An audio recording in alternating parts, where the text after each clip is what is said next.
Good morning students, all of you. आज हम अध्ययन करेंगे क्लास 11 का अध्याय 11 और आज के टॉपिक का नाम है ऊष्मामिति।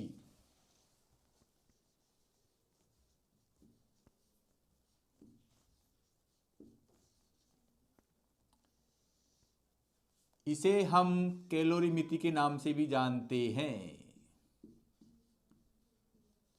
क्योंकि ऊष्मा का मात्रक कैलोरी होता है, इसलिए इसे ऊष्मामिति भी कहते हैं और कैलोरीमिति भी कहते हैं।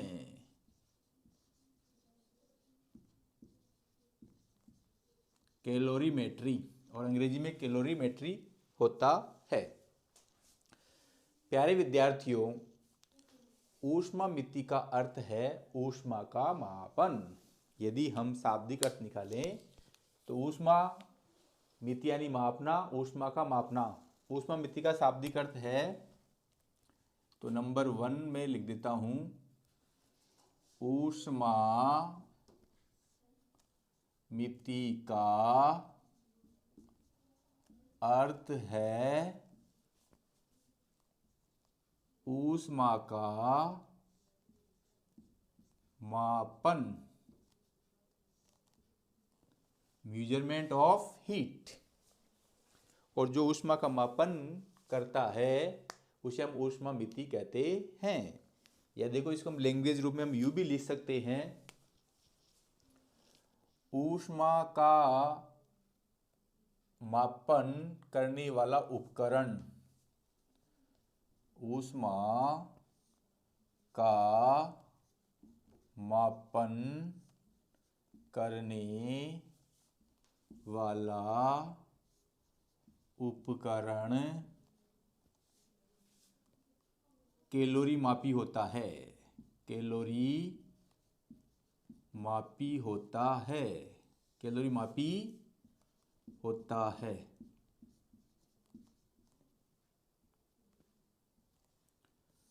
ऊष्मा का मापन करने वाले उपकरण को हम कैलोरी मापी कहते हैं। इसीलिए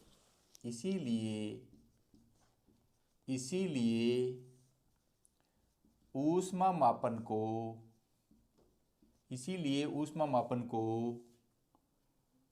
ऊष्मामिति भी कहते हैं।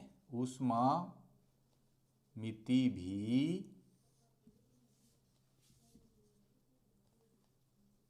कहते हैं। इतनी बात समझ में आ जानी चाहिए। उसके बाद में हम बढ़ते हैं आगे, यानी पॉइंट नंबर 3। और पॉइंट नंबर जो 3 है वो है कैलोरी मापी की संरचना। कैलोरी मापी की संरचना।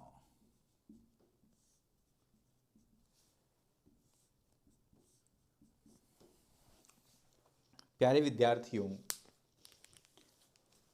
जो कैलोरी मापी होता है वो तांबे का एक बेलनाकार बर्तन होता है। जो कैलोरी मापी होता है वो तांबे का एक बेलनाकार बर्तन होता है।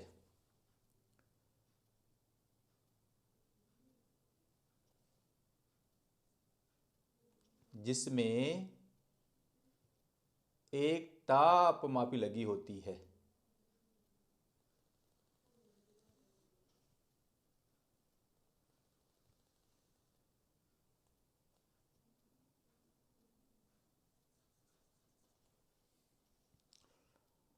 और इस तापमापी के लिए इस द्रव को हिलाने के लिए एक विडोलक लगाया जाता है।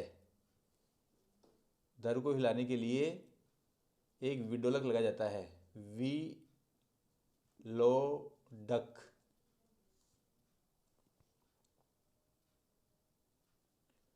और ये आपकी है तापमापी, जिसे हमें दिए गए द्रव का ताप मापना है। अब जो इस तापमापी में है, यहाँ जो होता है वो लगा होता है आपका पैमाना। यहाँ जो लगा होता है वो क्या लगा होता है? पैमाना लगा होता है।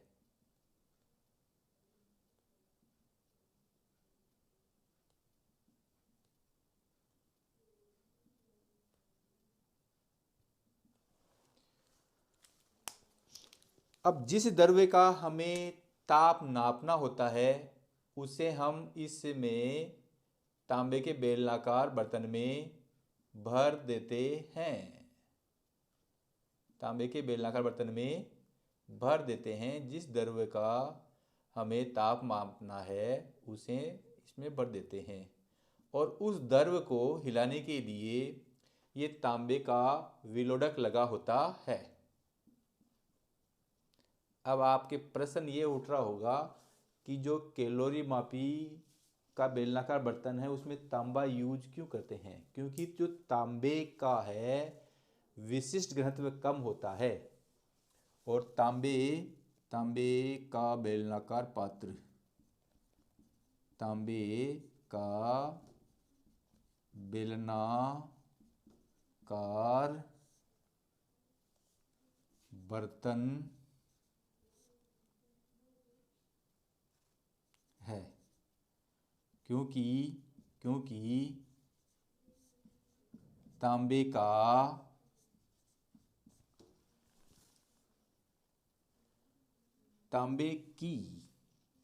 की विशिष्ट ऊष्मा कम होती है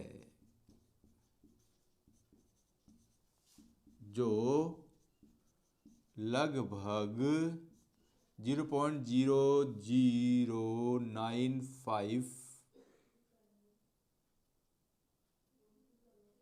कैलोरी प्रति ग्राम डिग्री सेंटीग्रेड है।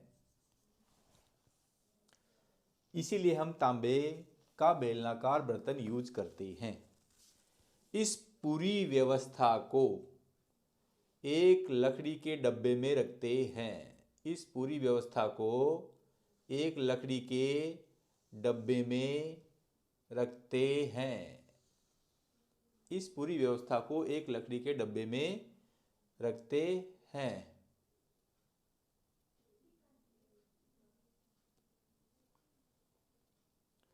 उस लकड़ी के डब्बे में क्या भरी होती है? इस पूरी व्यवस्था को एक लकड़ी के डब्बे में रखते हैं और जो खाली जगह बचती है उस खाली जगह में हम क्या भर देते हैं? रुई भर देते हैं। उस खाली जगह में क्या भरते हैं? रुई भर देते हैं। ये जो रुई होती है वो काम करती है ऊष्मा रोधी पदार्थ का काम करती है। ऊष्मा रोधी पदार्थ का कार्य करती है, जैसे रुई। अब ये रुई क्या करती है? जो चालन और संवहन से ऊष्मा बाहर निकलती है या जो चालन और संवहन से ऊष्मा का आदान प्रदान होता है उसको रोकने का काम करती है। उसमें ऊष्मा रोधी का काम करती है, इसलिए इसके बीच में क्या भर देते हैं? रुई भर देते हैं। दूसरी चीज और है, ये जो आपका तांबे का बेलनाकार पात्र है उसकी बाहरी सतह को हम चमकदार बनाते हैं। इसकी बाहरी सतह को चमकदार बनाते हैं। अब चमकदार क्यों बनाते हैं? क्योंकि विकिरण द्वारा बाहर की ऊष्मा अंदर और अंदर की ऊष्मा बाहर नहीं जा सके, इसलिए इसकी बाहरी सतह को हम क्या बनाते हैं? चमकदार बनाते हैं, जिससे विकिरण द्वारा बाहरी ऊष्मा अंदर की ऊष्मा बाहर नहीं आ पाती है। इसलिए बेलनाकार तांबे के पात्र की बाहरी सतह को चमकदार बनाया जाता है। और जो लकड़ी का डिब्बा है, ये क्या है आपका? लकड़ी का डिब्बा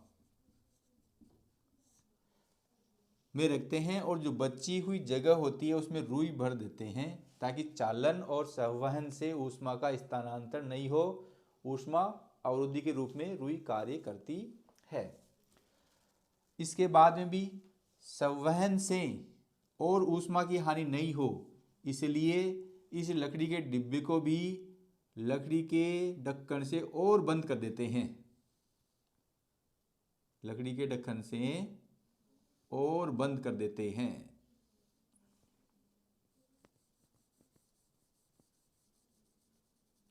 ये क्या आपका लकड़ी का ढक्कन,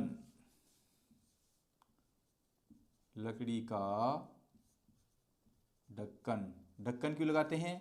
ताकि संवहन से ऊष्मा की हानि नहीं हो। इतनी बात समझ में आ गई होगी। उसके बाद हम क्या करते हैं, विलोडक से तांबे के बर्तन में रख के पात्र को हिलाते हैं और इसके अंदर भरे द्रव्य का ताप मापने के लिए तापमापी लगा देते हैं और ताप ज्ञात कर लेते हैं। तो ये थी आपकी कैलोरी मापी की संरचना। इसके बाद में जो चौथा पॉइंट है वो है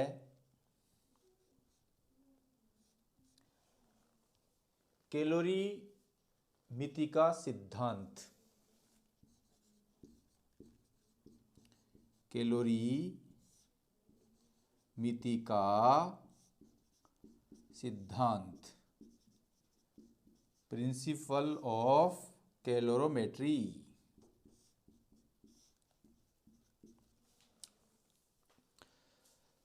जब हम दो भिन्न भिन्न ताप वाले पदार्थों को मिलाते हैं, जब हम दो भिन्न भिन्न ताप वाले पदार्थों को मिलाते हैं तो आप ये जानते हो कि जो ऊष्मा का प्रवाह है वो उच्च ताप वाली वस्तु से निम्न ताप वाली वस्तु की ओर होता है और वह ऊष्मा का आदान प्रदान या ऊष्मा का स्थानांतरण तब तक होता है जब तक दोनों वस्तुओं का ताप समान नहीं हो जाता है। यही ऊष्मा मिति का सिद्धांत है। या हम इसको यूं भी कह सकते हैं कि अधिक ताप वाली वस्तु ऊष्मा देती है और कम ताप वाली वस्तु ऊष्मा ग्रहण करती है। भाई कुल मिला के कंक्लूजन यही है कि अधिक ताप वाली वस्तु ऊष्मा देती है और कम ताप वाली वस्तु ऊष्मा ग्रहण करती है। अर्थात दी गई ऊष्मा बराबर ली गई ऊष्मा। यही ऊष्मा मिति का सिद्धांत है। तो मैं इसको लिख देता हूं, दो भिन्न भिन्न ताप वाली वस्तुओं को, दो भिन्न भिन्न ताप वाली वस्तुओं को मिलाने पर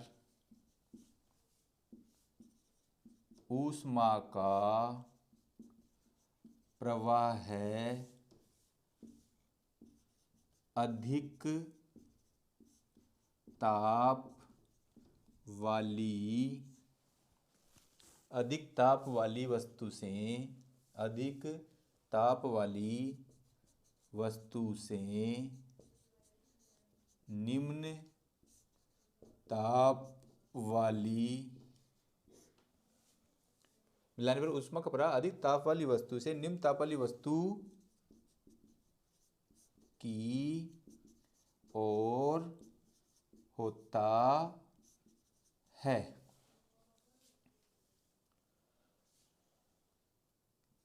यह ऊष्मा का प्रवाह है तब तक होता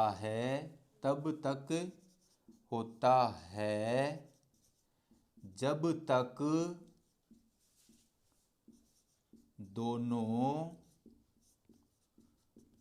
वस्तुओं का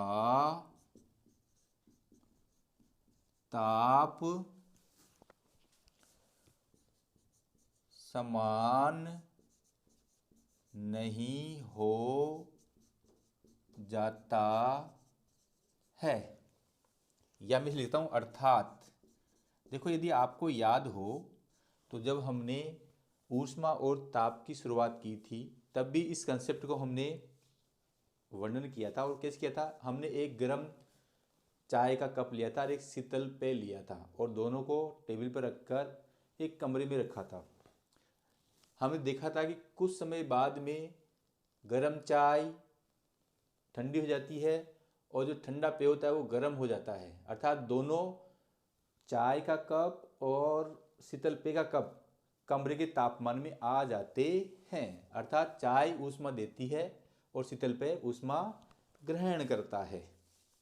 अर्थात हम कह सकते हैं, अर्थात उच्च ताप वाली वस्तु ऊष्मा देती है और निम्न ताप वाली वस्तु ऊष्मा लेती है। अर्थात उच्च ताप वाली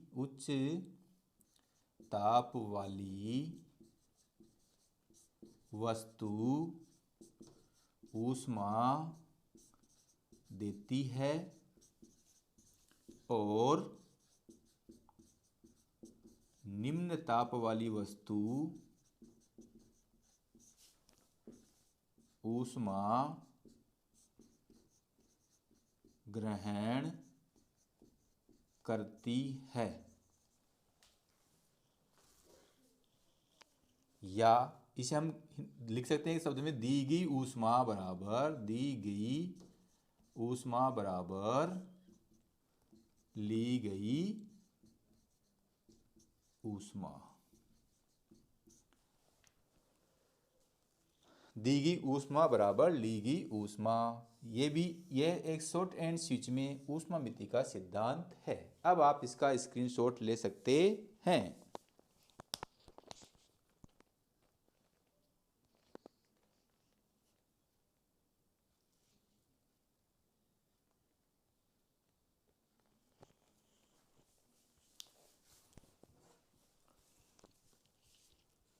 पॉइंट नंबर 5,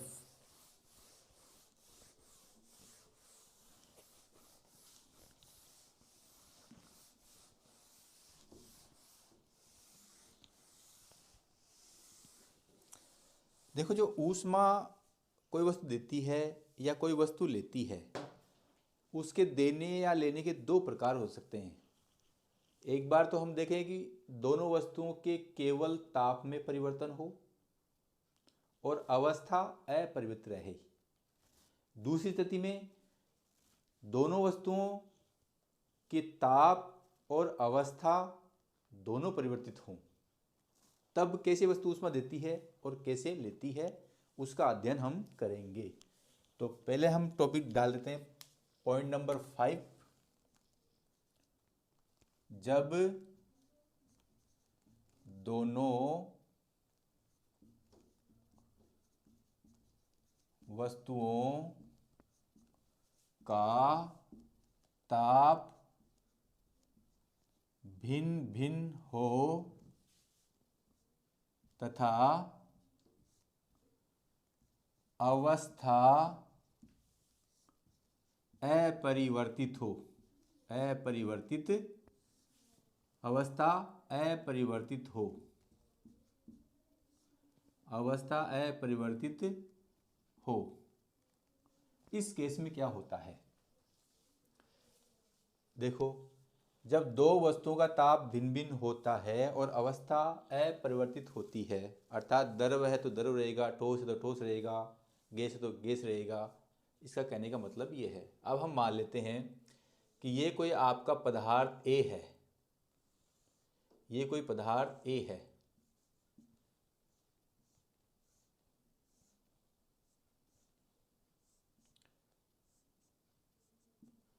जिसका ताप T1, विशिष्ट ऊष्मा S1, इसका द्रव्यमान M1 है। एक दूसरा पदार्थ है, तो ताप दोनों का अलग अलग है।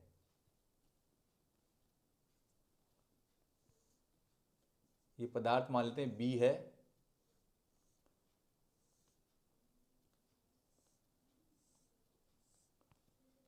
इसका ताप T2, विशिष्ट ऊष्मा S2, द्रव्यमान M2 है।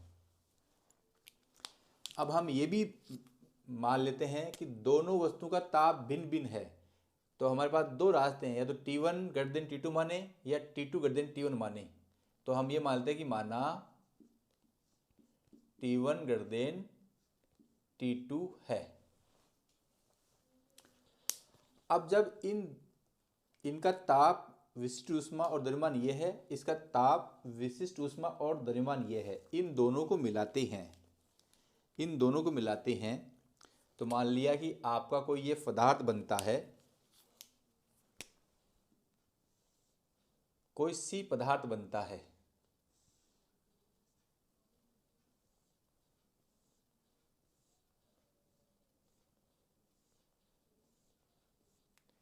इधर से ऊष्मा आएगी, इधर से ऊष्मा आएगी, या हो सकता है डायरेक्ट यूज में जा सकती है।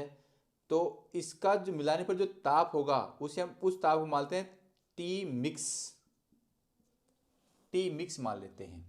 अब देखो यहाँ जो समझने वाली बात यह है कि मैं मान लेता हूँ कि इसका ताप था 40 डिग्री सेंटीग्रेड, इसका ताप था 20 डिग्री सेंटीग्रेड, इन दोनों को मिलाया तो इनका ताप हो गया 30 डिग्री सेंटीग्रेड।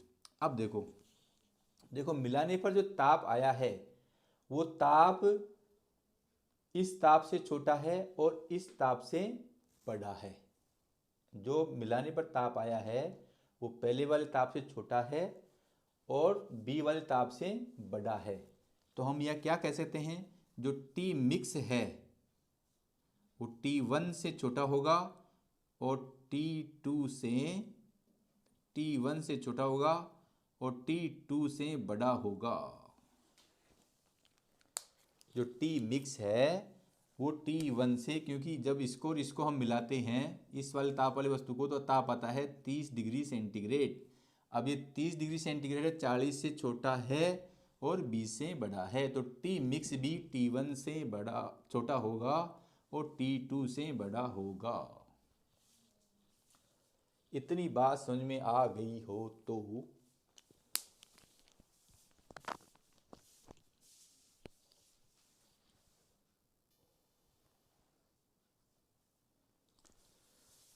तो ये बात तो यहाँ स्पष्ट हो चुकी है कि जो मिश्रण का तापमान है वो टी मिक्स है, T1 से अधिक है और T2 से ज़्यादा है। अब देखो हम क्या जानते हैं, हम ये जानते हैं कि जो विशिष्ट ऊष्मा है, विशिष्ट ऊष्मा S बराबर होती है del q upon m del t. तो डेट सिंप्लाइज डेल क्यू बराबर एस एम डेल टी। पदार्थ ए के लिए, पदार्थ ए के लिए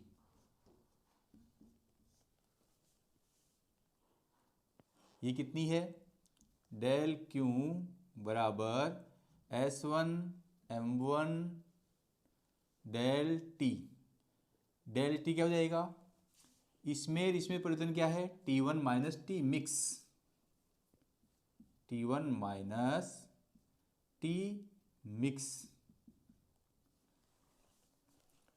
पदार्थ बी के लिए, पदार्थ बी के लिए डेल क्यू बराबर विशिष्ट ऊष्मा S2 है, द्रव्यमान M2 है। अब देखो इन दोनों के तापमान क्या होगा, T mix minus T2, T mix minus T2। पदार्थ सी के लिए, पदार्थ सी के लिए ऊष्मा मिति का सिद्धांत, ऊष्मा मिति का सिद्धांत, ये दी गई ऊष्मा है, ये ली गई ऊष्मा है, दोनों क्या होंगी, बराबर होंगी। तो M1 S1 T1 minus T mix बराबर S2 M2 T mix minus T2। देखो प्यारे विद्यार्थियों, हमें यहाँ मिश्रण का ताप टी मिक्स निकालना है। तो S1 M1 T1 और यहाँ से देखो S2 M2 माइनस T2, तो इधर आके जाएगा ये प्लस में हो जाएगा, S2 M2 टी मिक्स ये आपका ऐसे कैसे रहेगा, देखो S1M1 माइनस टी मिक्स में आएगा तो क्या हो जाएगा, प्लस में S1M1 T मिक्स प्लस में जाएगा। अब राइट हैंड साइड को हम लेफ्ट बनाते हैं, लेफ्ट को राइट बनाते हैं और इसमें से टी मिक्स कॉमन निकाल लेते हैं। तो टी मिक्स कॉमन आएगा तो इसमें तो बचेगा, क्रम से लिखते हैं, पहले M1 S1 को लेते हैं, फिर M2 S2 को लेते हैं, क्योंकि योग संक्रिया क्रम विनिमय गुण धर्म का पालन करती है और इन दोनों पदों में कोई कॉमन नहीं है। तो ये आपका S1M1 T1 S2M2 T2। तो देयरफॉर टी मिक्स बराबर S1M1 T1 plus S2M2 T2 upon S1M1 plus S2M2। तो आपका ये आ गया मिश्रण का ताप। अब पुनः आप इसका स्क्रीनशॉट ले सकते हैं। छठा और जो लास्ट पॉइंट है, जब दोनों वस्तुओं का ताप और अवस्था परिवर्तित हो,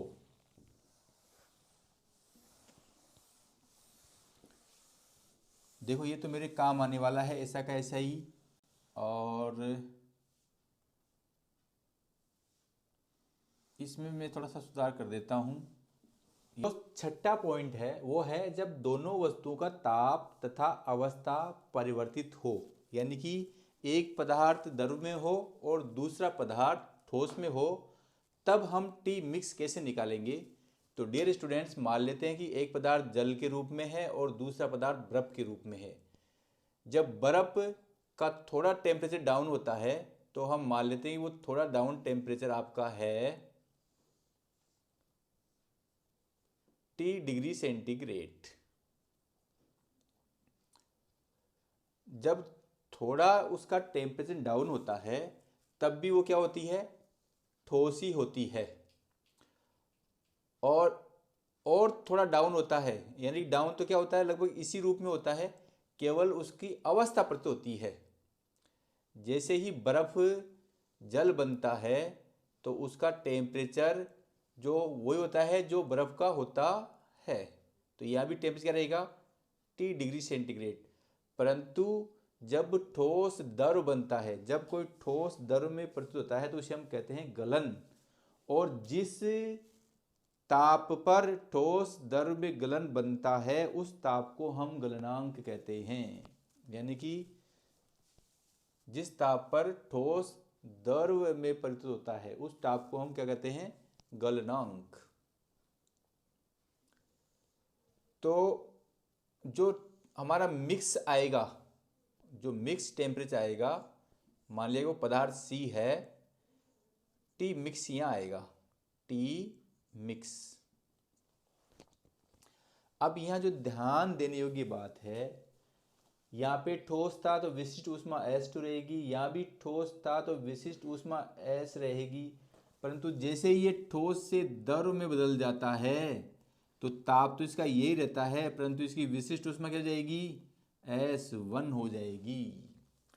अब यहाँ से यहाँ जाने में थोड़ी सी गुप्त ऊष्मा वो खर्च करता है, उस गुप्त ऊष्मा को हम मान लेते हैं कि वो गुप्त ऊष्मा LF है, जिसके बारे में आगे पढ़ेंगे। अब हम क्या करते हैं, ऊष्मामिति के सिद्धांत से, ऊष्मामिति के सिद्धांत से दी गई ऊष्मा बराबर ली गई ऊष्मा।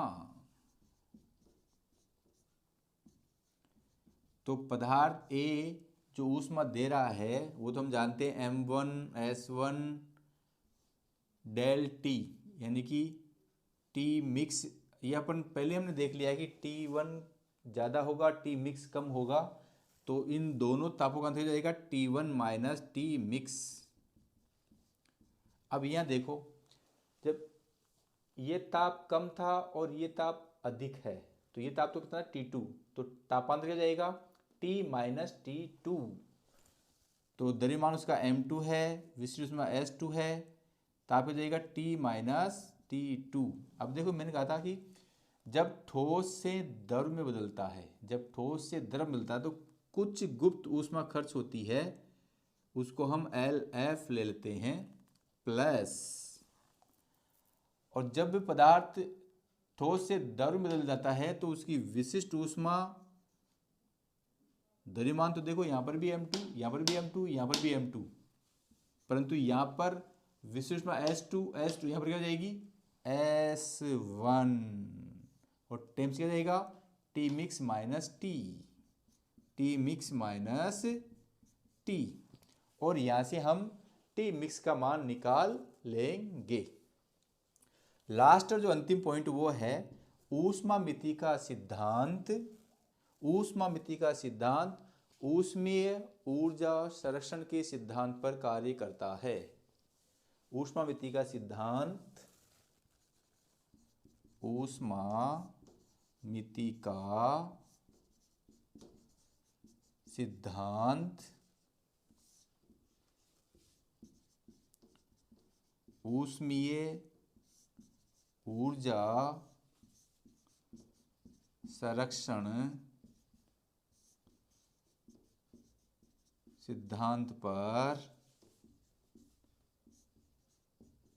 कार्य करता है। तो डियर स्टूडेंट, आप मेरे YouTube चैनल को लाइक, कमेंट्स और सब्सक्राइब करना नहीं भूलें। Thank you.